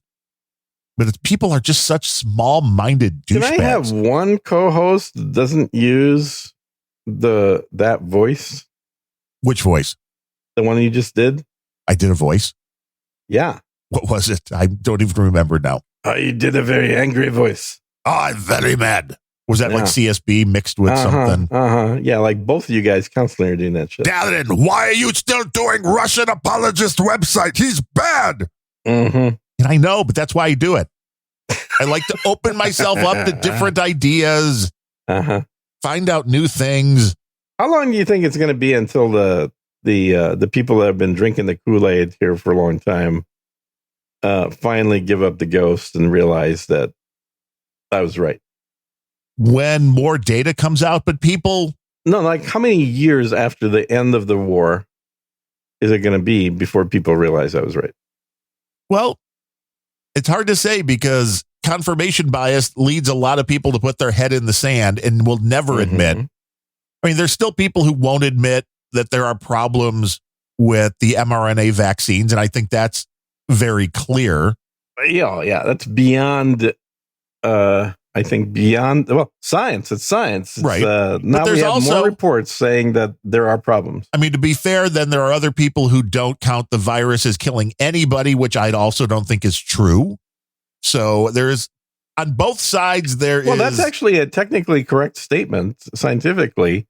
The COVID virus does not kill anyone. True. It is what happens generally when pneumonia. Right. Once you get the virus into your system. Yes. So that, again, but that's not what they're thinking when when they make the comments. So there's blind spots big time on Candace both sides. Is very opinionated on immunizations. Who is? Candace Owens. Oh, what is? Is she totally anti-vax or completely anti-vax? Like now, are we talking vax, just COVID vax or all vax? All vax. She's got 2 kids that haven't had a single vaccination. Yee. Interesting. No, I don't know about ye. So she was one of the people that had a adverse reaction to the HPV vaccine when she was a kid. Which then would make you afraid of your children. She started doing research and she's found that no vaccines actually work. And she's talking about polio and how everybody thinks that vaccines wiped out polio, but now there's a whole bunch of evidence that suggests otherwise. That it was polio still around. A big cover up. Well, first of all, that polio is still around, but more importantly, it wasn't polio that was causing the disease symptoms that were referred to as polio. It wasn't a viral problem. It was a problem with industrial chemicals in the United States that became prevalent and then disappeared right about the same time that polio was wiped out, quote unquote. She has a 10 videos on this, or like hours and hours of content that goes through the history of vaccines and how it's all a big scam. Well, the problem with that, in general, I have not obviously seen any of the videos. Yeah. But there is so much where people throw out allegedly things that come from studies, or, they say sourcing, but then nobody really ever goes and double checks that. Yeah. I mean, I could post something on Twitter today that's like, well, according to a new study by the XYZ, this is true. And most people will never go even look up if XYZ exists. Right. Yeah. That's why you always got to check if it's a joke website or a real website. Yes. Well, and you have to see if somebody's just trying to, get a rise out of people, to see a social media experiment. Like, well, how many people will believe this if it's posted? Right. Right. And I love trolling people like that. So I always remove, not always, but often remove that something came from Babylon Bee if it came from, because I love the reactions that people have thinking it's real news. No way. Yeah. That can't be true.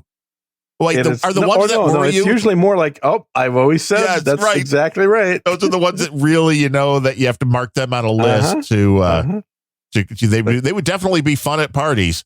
Oh, and did you see the Babylon? Well, you probably didn't because you don't follow any of this stuff. But Babylon Bee came out yesterday with a great little video that says about Steven Crowder. That says, yes, that the schmucks over at Daily Wire have the mistaken delusion that Steven Crowder is actually talking about their offer, where clearly, in fact, he's talking about our offer. And just totally, putting a spin, their own little Babylon Bee spin on the whole situation. So this is really like for people that are deep into political alternative media, this is the only story right now. No one's watching or paying attention to anything else. It's all Steven Crowder and what's going to happen. Which is weird. When he's on Tim Pool, really what's he going to say? Yeah, I know. But who really cares about Steven Crowder? I mean, I don't really. And again, much, what's his audience? Story. What is his audience? Is it bros? His story is conservative bros. I just don't buy that. It's basically the same guys. It's the kids of the guys that listen to Howard Stern. Who are the kids of the guys that listen to us? The guys that listen to us don't have kids because they live in basements. Wow.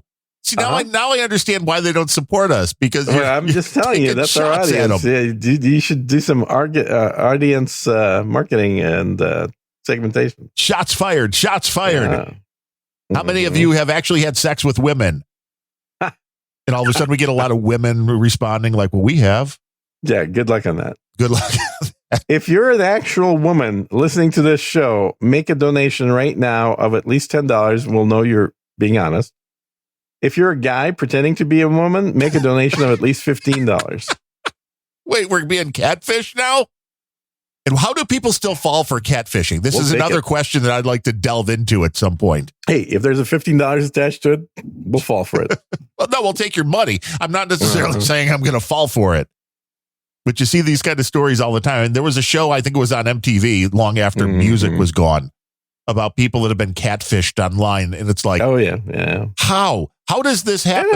It happens. And like a good percentage of the time, they think they're being in a relationship with like Taylor Swift or some kind of celebrity that everybody knows. But it's a secret relationship, but you've never seen them in person or on a video chat. There's New Zealand, I think. Yeah, they're from New Zealand comedy group that I watch on YouTube, which is hilarious. They do a whole bunch of different videos about video games, and they're called the Dirt League, I think. But they had a video recently about catfishing, and it was basically it was from the guy's perspective of, he's gets comfortable, gets on his phone, selects his profile as a chick on a dating site, and then starts to peruse and to chat up somebody else. And then turns out that he's actually he's pretending to be a lesbian chick, which I guess is easier for men. Yes, pretending to be a lesbian, right? Yeah, it's kind of easier. But he's like, yeah, so what are you wearing? It's like, and then he's talking to this other chick. And then in the video, we see their avatars of these girls talking to each other, basically. It's like, oh, no, you're hot. No, you're really hot. I can't believe you're talking to me. No, that picture looks amazing.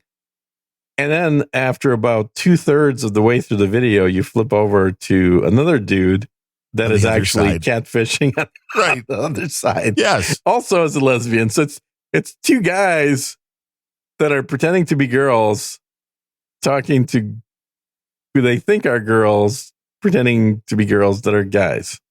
Every time these kind of stories come up, I just hear the late, great Steve Goodman singing his song, "There Are Men Who Love Women Who Love Men." It's a great tune. There are women who love women every now and then. It's a great tune. But we did get a boostergram from NetNed. 8888 says, I love Unrecognizable with that one dude and the other guy. But then he also asked in the troll room, can I live in Sir Gene's basement and learn the ancient art of air frying? I don't think Gene has a basement, but otherwise. In Texas, we do not. It is super, super rare to find a house with a basement here because the most of the land here is it's not mud. What do you call that stuff? It's clay. And clay it's sometimes a solid, sometimes a liquid, which means your typical house actually just sits on a flat piece of concrete and is floating over the underlying clay underneath that concrete.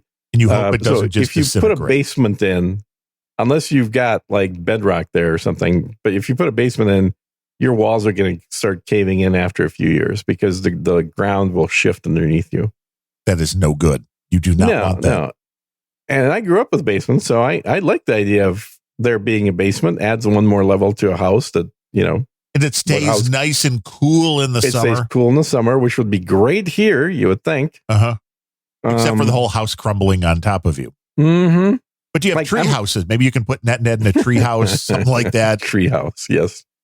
I like that idea. I was talking about that with, maybe it was Larry on Planet Rage. I saw a thing that there's, Home Depot selling these mini houses for like $12,000, which, they're just glorified sheds. But I'm like, if you have room in the backyard, that would be a great place for a little studio, for podcasting, for music, kind of a nice little man cave separate from the main building. And for that kind of price, it's not that bad for what you get. Yeah. One of the guys in the Texas Clan's got one of those. See? You could put Ned in one of those. If you want to live in a guy's shed in the Texas Clan, that would as close as we can get to a basement for you. But that would be awesome. Which, by the way, did you see that Well, you don't really listen to my other show, but you asked me specifically to listen to the one episode, but you didn't tell me it was a 3.5 hour episode. I was like, now that's a time suck. No, I get it. So the 28-year-old guy that I interviewed, so he is my Texas clan brother, and so that was I did a little clip of that show where it just talks about me welcoming my Texas clan brother to the show to interview. The Texas clan is what the group of guys from Texas in the Ku Klux Klan in World of Warships that we all play video games together. The group of people is referred to as a clan. Same thing with World of Tanks. I don't play World of Tanks, but they use the nomenclature of clans. In EVE Online, these are called corporations. In World of Warcraft, these are called guilds. So there's a lot of names for groups of people playing video games together. But it just so happens that the World of Warships one is called clans. And so it's always kind of fun to do that little teaser and talk about being in the Texas clan. It would be less funny, I think, if it was like the New Jersey clan. Maybe it'd be funnier, actually. Come to think of it. I think one clan is just like another. You think so? I don't know, man. I think the Texas clan's pretty different. We do things our own way. I think the Texas clan is very different. I will give you that one.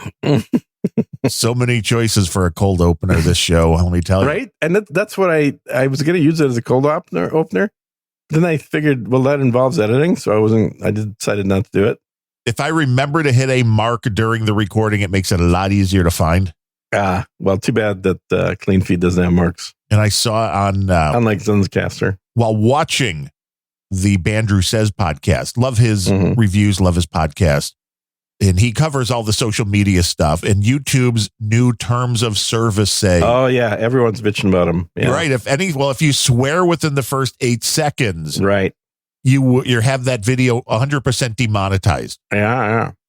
Which I guess is because it's too close to the ad, so somebody doesn't want their ad followed immediately by profanity. Those fucking, would you like to buy our razors? Yes. And then, especially if you start out with, I hate fucking ads, and then go into your... So one of the most creative sort of responses that I saw was Linus Tech Tips. I don't know if you ever seen I subscribe to his channel. I do. Yeah. So did you see his response? No. But I'm sure I have it on my Roku, though. Probably do. So his episode starts, and for the first 8 minutes, you have the old bars and stripes of off-the-air television, and a message that says, "Stay tuned. The video show will start after 8 seconds." Right. So now I think his plan is that every show he does, there'd be bars and stripes for the first 8 seconds. That's going to annoy people in a whole new way. Oh my God. Is it going to go? It's going to annoy YouTube because he's one of the larger channels. He's like 8 million or something. This is why when people see rules, they find a little way to get around them. Well, it's not even getting around to them. It's just these rules are stupid. So it's not like his show has a lot of swearing. No. He'll occasionally swear, but he's basically a lesbian.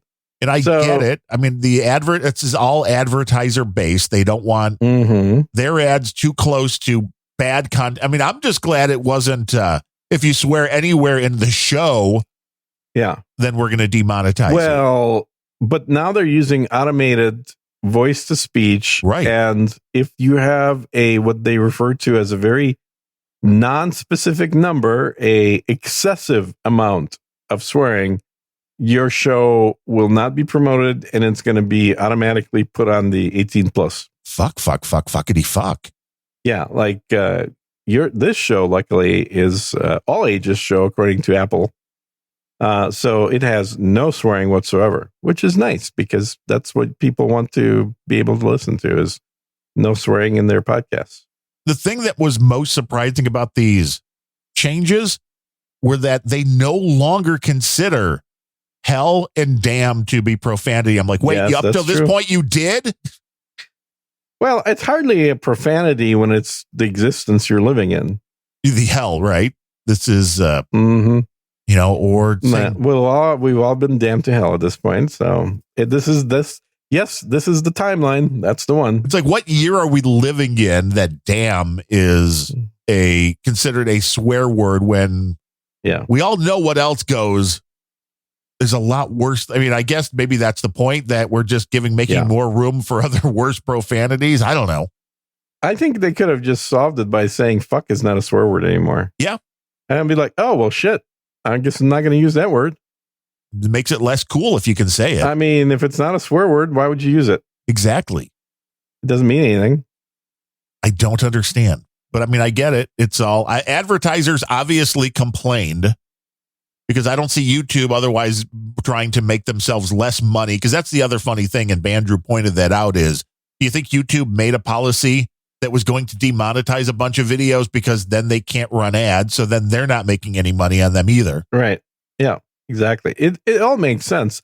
The thing is, doesn't that create a loophole, though, if you don't want ads in your YouTube stream? Yes, you swear in the first 8 seconds. You just swear the first 8 seconds, and there's been no ads for the rest of the video. You will never be monetized, though. I mean, this is the question. So the first 8 seconds should be... People refer to the word monetize to mean two different things. One of them is the literal monetize, which is there will be ads or there won't be ads. The other one is a non-literal monetize, which is there will be ads, but I won't get any of that money. True. So if you have, I would assume, maybe I'm wrong, but I would assume if you have swearing in the first 8 seconds, they won't have advertisers. They won't run ads. Right.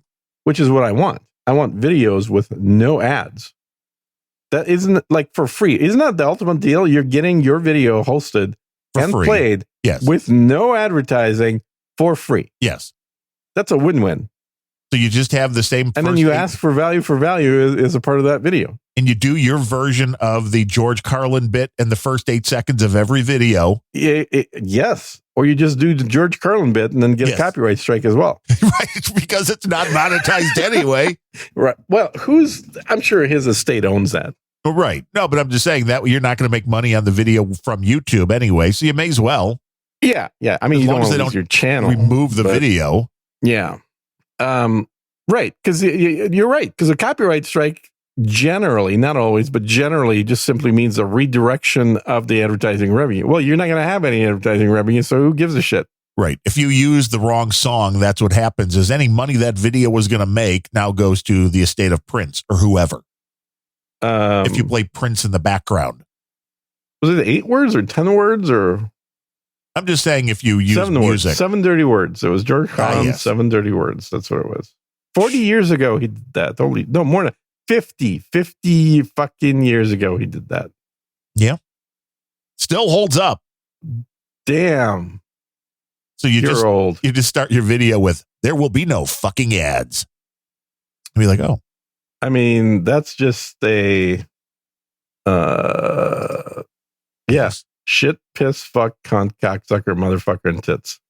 Does it really have to be motherfucker? It could just be. It is motherfucker. Right? You can't just say mother.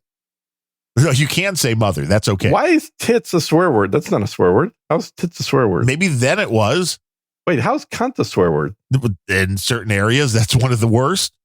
And piss, that's not even a swear word at all. That's literally just, But you couldn't British say it people, on British the TV. People? Yeah. Well, it's different too. This is also the problem when you're dealing with a worldwide entity, is that words are used in different ways. Yeah. Within the English language, especially, depending in Australia, where you are. Cunt is definitely not a swear word because everybody uses it all the time. See? So it's normal. In so the they're UK, being unrightfully. The word piss means something totally different. Yeah. As does the word fag. Yeah. Give me a cigarette. Uh-huh. Boy, we're definitely PG rated today. Yeah. At least. More. But tits is, I don't understand that at all. I mean, that's it's an anatomical part description. You don't understand tits at all? Maybe that's why your wife left. Maybe. It's maybe, I guess, somewhat African American type vernacular. I don't know. All speech should be free speech. Banned? All speech is free speech until they put you away. That's true. But why would they want to unjustly go after those poor Australians for saying words that they don't, it's like this is, so if you're an Australian YouTuber. Yeah. I mean, again, this is where having a worldwide but you could say Dick. I guess. Well, that was a name at the time. Dick, even think Dick of all the actresses. How about Cock? Cock, you could say that's not a problem. I guess Rooster, right? So it was a cock. There was a video I remember. Although somebody was Bitch made. On there? Bitch wasn't on there because that's a female dog. No. So there you go. There was a video somebody made. Maybe it was the South Park guys that used a lot of those types of, like, maybe even all of these words, but as part of other words to get away with that. Somebody made this video. I can't remember who. Like back maybe 20 years ago. Well, yeah, like you can say Shih Tzu on TV, but you can't say shit. Exactly. So Shih Tzu and, I don't know, whatever. Other words that include swear words that or sounds that sound like swear words as part of that word. Makes sense. So that's how you get around them. Yeah. It's interesting. It's interesting stuff. I understand the concept of certain words being disliked and people feeling offended by them, but I don't understand people wanting to control speech because that's a mental retardation, in my opinion. Well, once you start making the sounds coming out of somebody's mouth illegal, you've gone way too far down the rabbit hole. Mm-hmm. When you have a society at this point that is increasingly saying they don't want to prosecute crimes, physical crimes. Right. But they are increasingly saying we want to go after people who use hate speech. And it's a very scary thing when it's like, okay, so you walking down the street. I mean, come on, man. Haven't you heard the saying? Sticks and stones won't break my bones, but words will always kill me. I always thought it was sticks and stones may break my bones. No. You're reading the wrong history. Yeah, you're reading the wrong history again. I think so. We have to redo the history. The fact that you could walk down the street, pick up a brick, hit somebody in the head, and not be prosecuted, but you could talk into a microphone and say the wrong syllables, and got to put that guy in jail. Job, man. You're fucked. This is my job. So I mean, then you're really fucked. I know this is even worse. Yeah. What's worse than being unemployed? Being unrelenting. I thought that was fun. Is that 2 hours already? Yeah, well, we're right up on that now. Man. We're coming up on that. That was the wrap up. I kept waiting for you to hit, and we're clear. I mean, usually we go a little closer to noon, but well, I don't know if we should because I hear Adam starting his show in 4 minutes. So well, that's what it said on the thing now. Noon for podcasting 2.0. Who makes the thing? What is that? What is that now? It comes out every day. The No Agenda Millennial posts the list of what's going to be on the show. He makes that shit up. 9 out of 10 times when he's listed us, it's been the wrong time. It's always the wrong time. We're like, no, this time. Oh, damn it. But now he has us down at the right time now at 10 a.m. and he has the podcasting 2.0. 10 a.m. at what time zone? Central. He has a little Eastern? C. He has a little C. So that means Central. All right. And then followed directly after by podcasting 2.0 with Adam and Dave. Who should I interview next, dude? Me. Would you like to be a guest on Sir Gene Speaks? I have been before. It's always been some of your most highly critically acclaimed episodes. I think, looking back at last year, my highest rated episode that didn't include a member of the Curry family was the Bemrose one. You had Adam on the show? Yeah, you knew that.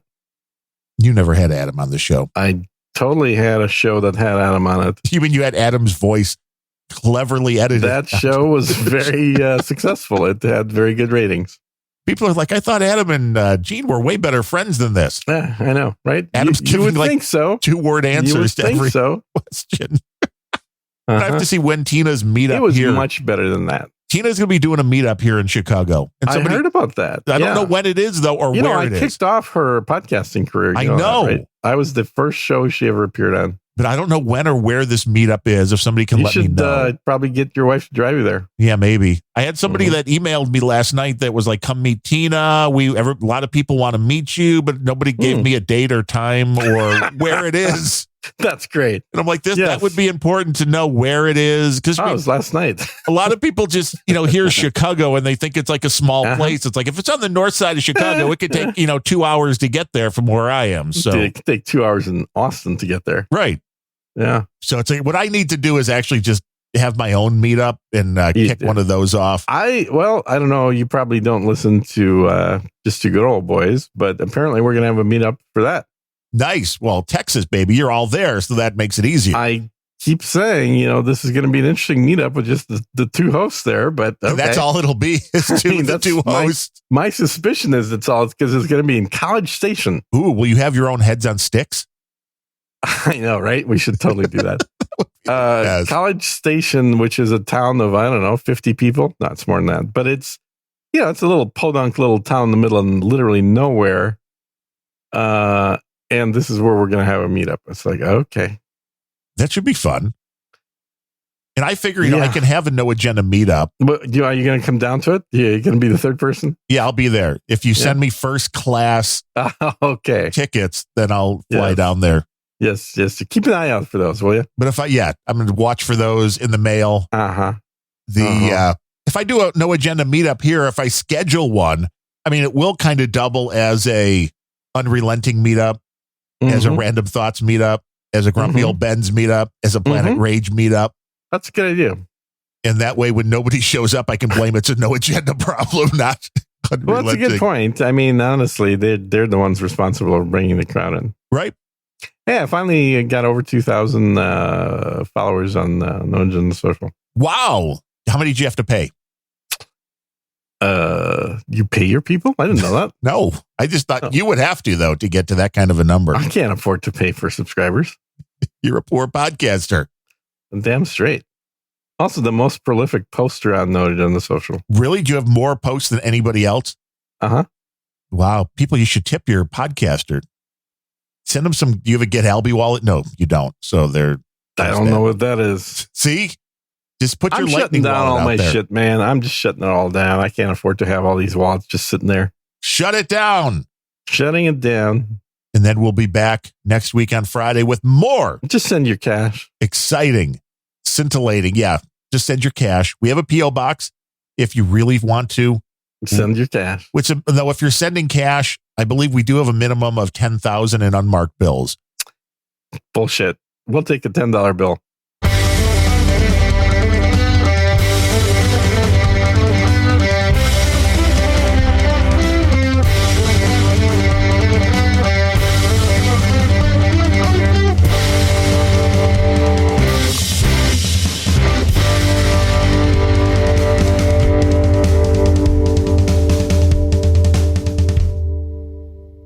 Yeah, fuck them. This is bullshit.